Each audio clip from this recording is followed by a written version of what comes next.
근데 이 암호화폐는 사회적 기능이 없어요. 당연히 이거는 없애야죠. 블록체인 기술을 우리가 진흥해야 되는데 지금 정통부 국장은 진흥하겠다는 거잖아요. 이 얘기는 분리할 수 있다는 뜻이에요. 이 얘기는 분리할 수 있다는 뜻이에요. 이 얘기는 분리할 수 있다는 뜻이에요.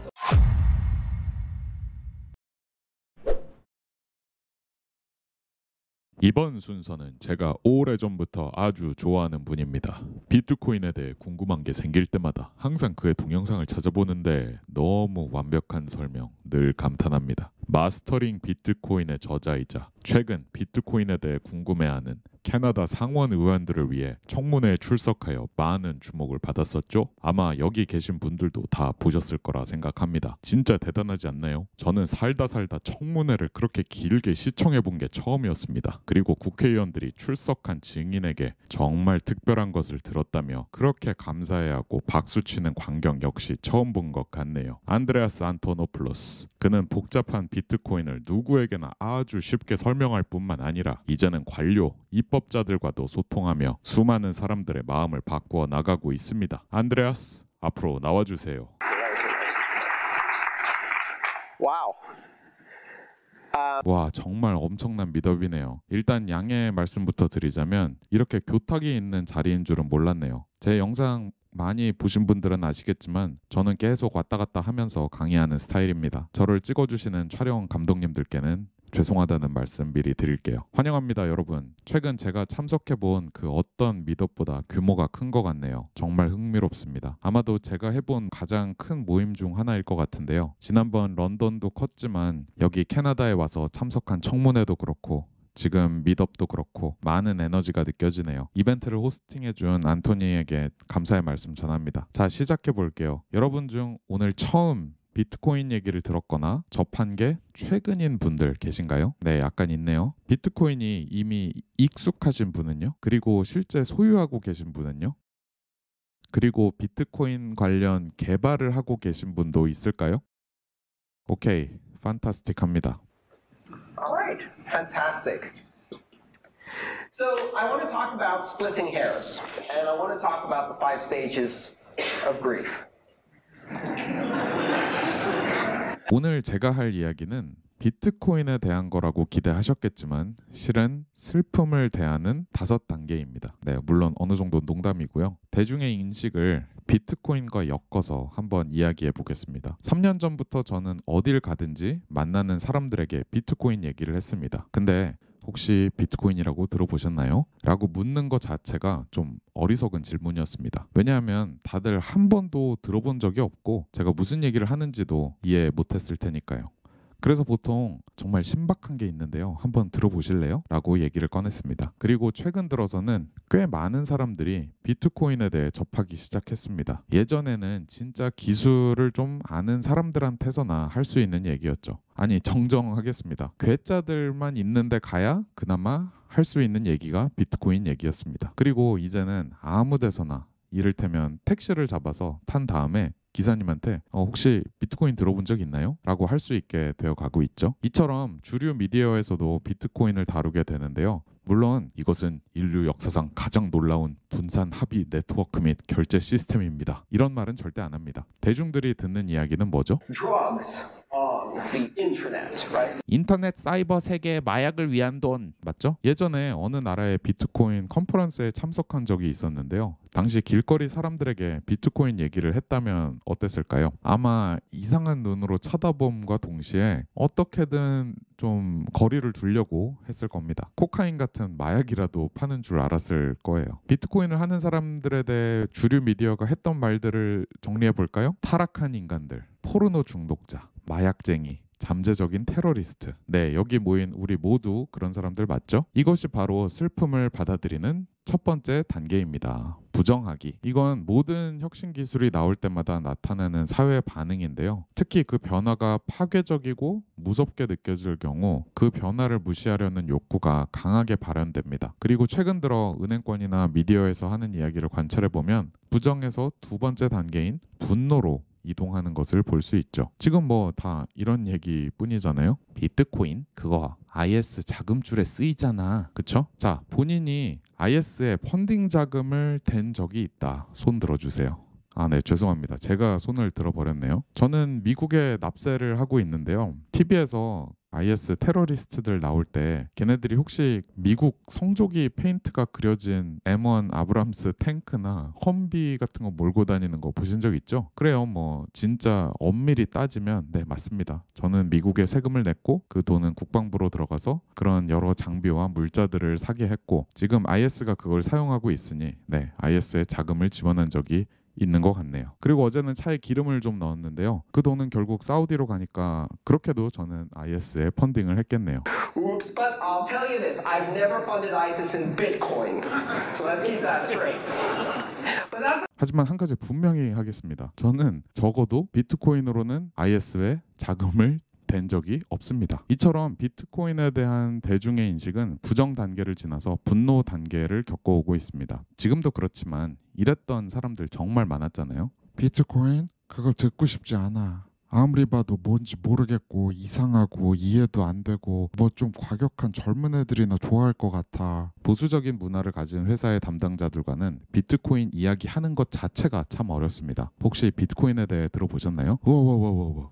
난 그런 걸 우리 회사에 드리지 않을 거예요. 근데 이제는 단순한 부정, 단순한 분노에서 톤이 조금 바뀌었습니다. 왜냐하면 이제는 무시할 수만은 없는 비트코인이 좀 무섭기도 한 단계까지 도달했기 때문입니다. 이제 슬픔의 세 번째 단계, 협상의 단계가 막 시작되었습니다. 근데 이걸 관찰하고 있자면 너무 재밌습니다. 정말 어이없고 바보 같은 말들이 쏟아져 나오기 때문이죠.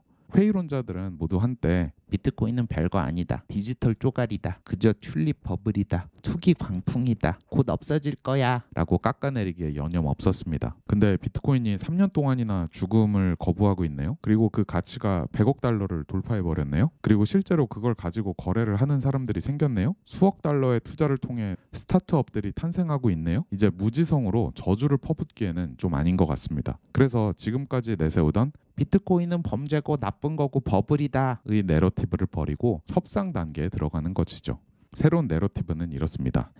블록체인 기술은 정말 유망한 기술이야. 근데 비트코인 이건 아무리 봐도 좀 아니야. 그리고 변동성도 너무 커. 이건 별로 만지고 싶지 않군. 하면서 되도 않는 구분, 즉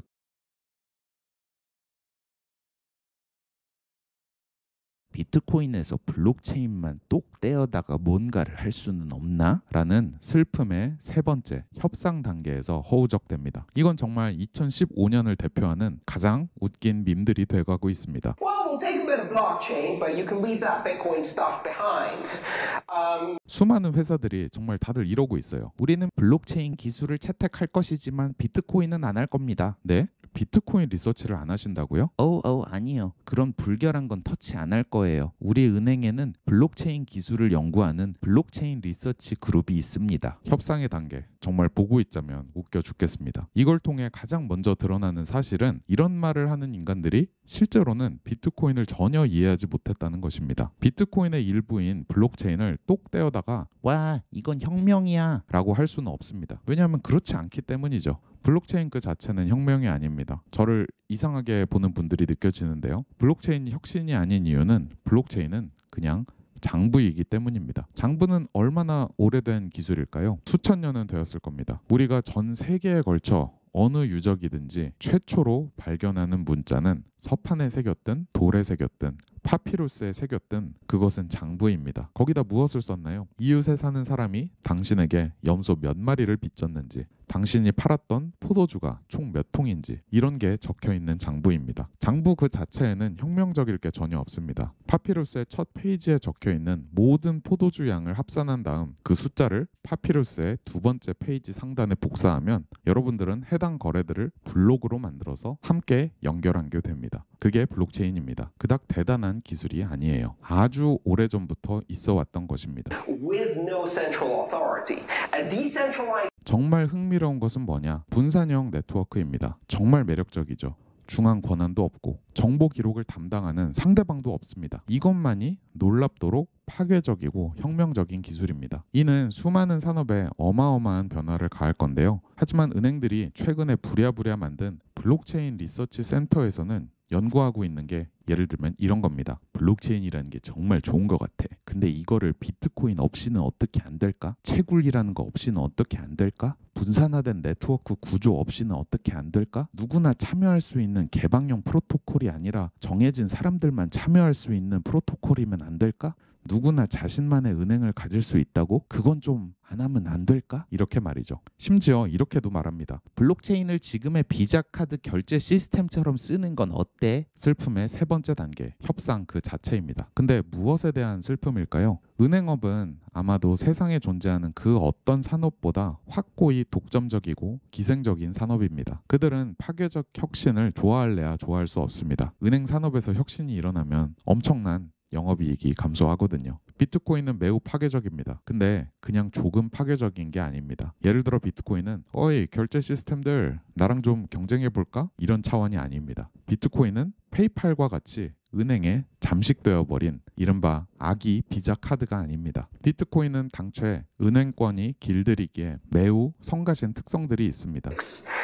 Decentralization, open access, open protocols. 분산화되어 있고 개방형 시스템이고 오픈소스이고 네트워크 프로토콜 등이 그것이지요. 그놈의 블록체인 리서치 센터들이 하고 있는 일이 무엇인지를 한번 잘 살펴보세요. 이런 특성들을 잘라내고 어떻게 하면 자신들의 입맛에 맞는 아기 비자 카드로 비트코인을 만들어버릴 수 있을지 연구하고 있습니다. 비트코인은 수년간의 회의와 저주, IS나 마약 같은 것에 돈을 댄다는 등 온갖 욕을 들었지만 죽음을 거부하고 잘 살아 있습니다. 비트코인은 정말로 파괴적인 기술입니다. 우리가 깨닫지 못하고 있을 뿐이죠. 어쩌면 저처럼 비트코인에 관심이 아주 많은 사람들조차도 이게 정확히 어떤 변혁을 가져올지 짐작조차 못하고 있을 수도 있습니다. 잠시 몇 년 전으로 돌아가 볼게요. MP3의 탄생 기억하시나요? 저는 넵스터가 출시되기 2년 전 아직 MP3라는 게 잘 알려지지 않았을 때 이 알고리즘을 개발한 독일의 프라운호퍼 연구소로부터 처음 MP3에 대해 들어보았습니다. MP3는 음질 손실을 막으면서도 용량을 크게 압축할 수 있는 아주 효과적인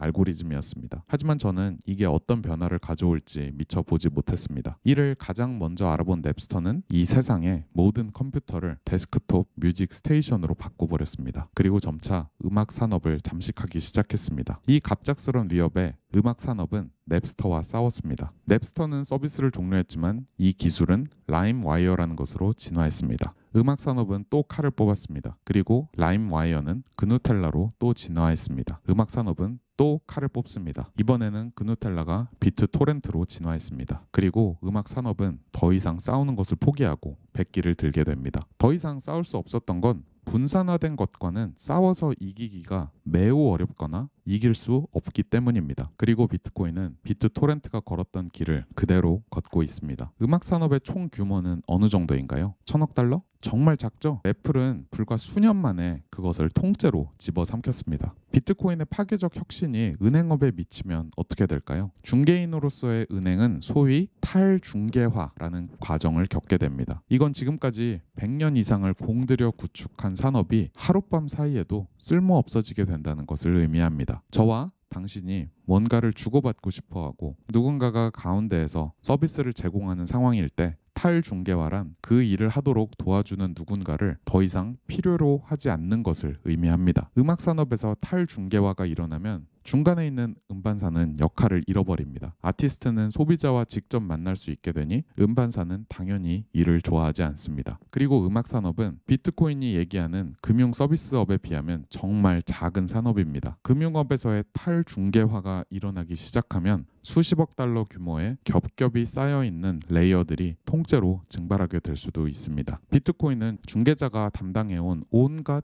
크고 작은 역할들을 단방에 중요하지 않는 것으로 만들어 버립니다. 그러기에 엄청나게 파괴적인 것이죠. 협상 다음은 뭐죠? Depression. Which is a great word because financial depression already happened in 2008.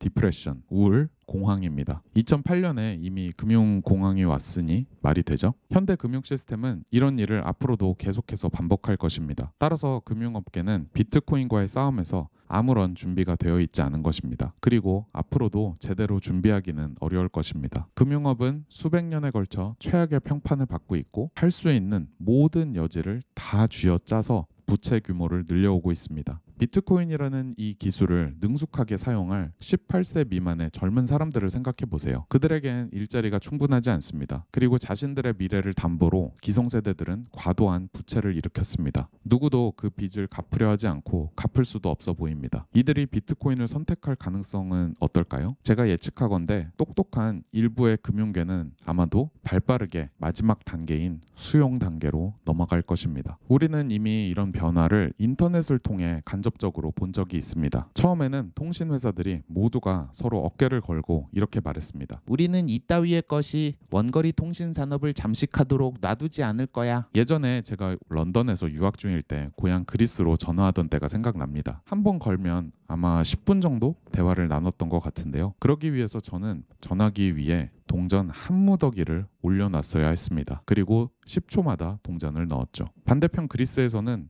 저희 가족 전체가 전화기 앞에 줄을 서 있었습니다. 안녕 안드레아스, 좋은 삼촌이다. 네 삼촌 안녕하세요. 잘 지내세요? 난 잘 지낸다. 여기 마리아 이모 바꿔줄게. 안녕하세요 마리아 이모. 이렇게 한 사람당 아주 신중하고 아주 공평하게 10초 정도 할당된 시간이 있었죠. 이런 전화 15분을 하고 나면 저는 대략 15,000원 정도를 써야 했습니다. 제가 호주 의회 화상회의로 출석해서 증언을 했을 때 일인데요. 청문회가 끝날 때 의원들이 저한테 먼 곳에서 이렇게 연결되어 말씀해 주시니 정말 좋네요. 고맙습니다. 라고 하길래 저는 이렇게 얘기했죠. 명심하세요. 인터넷이라는 프로토콜의 규칙은 통신회사들이 정한 게 아니었습니다. 그러기에 제가 지금 이렇게 멀리서도 청문회에 참석할 수 있는 거예요. 만약 인터넷의 룰을 통신회사들이 정했다면 아마 지금 제가 쓰고 있는 이 노트북에 동전을 넣는 구멍이 있었을 거고요. 10초마다 계속 동전을 넣었어야 했을 겁니다. 결국 일부 통신회사들은 자신들의 정체성을 버리고 혁신을 받아들였습니다. 통신회사에서 인터넷 서비스 제공업체로 성공적으로 변모한 회사들은 기존의 시장 점유율 순위를 깨버리게 되었죠. 금융업은 통신회사들이 겪었던 것보다 훨씬 더 큰 고난을 겪을 것입니다. 왜냐하면 비트코인은 삼키기 매우 어렵고 쓰디쓴 약입니다. 은행들이 단순히 약간의 블록체인을 장착하면 싸울 수 있을 거라는 생각은 참으로 우스꽝스럽습니다. 이들이 내놓고 있는 약간의 블록체인은 은행이라는 것이 아예 없는 전 세계 60억 명에게 아무 도움이 되지 않습니다. 이들이 내놓고 있는 약간의 블록체인은 분산화 네트워크, 개방형 프로토콜이 불러올 혁신과 경쟁할 수 없습니다. 하지만 가장 중요한 것은 모든 거래가 중앙 집중형으로 일어나고 중간에 있는 누군가가 항상 모든 거래 정보를 들여다보고 있다면 제 아무리 블록체인을 갖다 댄들 인류를 우리의 자유를 전진시키지 않습니다. 그저 오늘날 우리가 살고 있는 모습 그대로를 유지할 뿐입니다. Where control over money is control over freedom. 지금 우리는 돈에 대한 통제, 자유에 대한 통제 시대에 살고 있으며 심한 경우 노예와 다를 바 없는 삶을 영위하고 있는 수많은 사람들이 있습니다. 이를 바꾸는 것이 비트코인입니다. 감사합니다. And Bitcoin is going to change that. Thank you.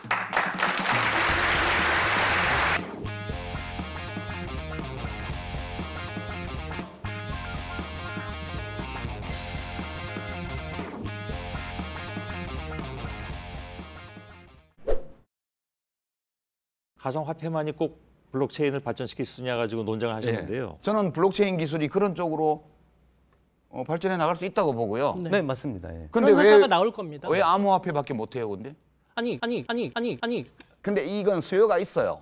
이 블록체인 기술을 적용하면 될 만한 사회적 수요가 있는데 사토시 그룹이 이것을 굉장히 혁신적인 형태로 빨리 론칭하기 위해 가지고 굉장히 무리한 형태의 장난감을 만들었다는 거예요, 제가 보기에는. 그래서 그분들이 의도치 않았던 사회적 해악을 지금 어마어마하게 글로벌한 차원에서 일으키고 있다. 그게 제 관점인 거죠. 예. 이거 자체가 잘못됐다는 거죠.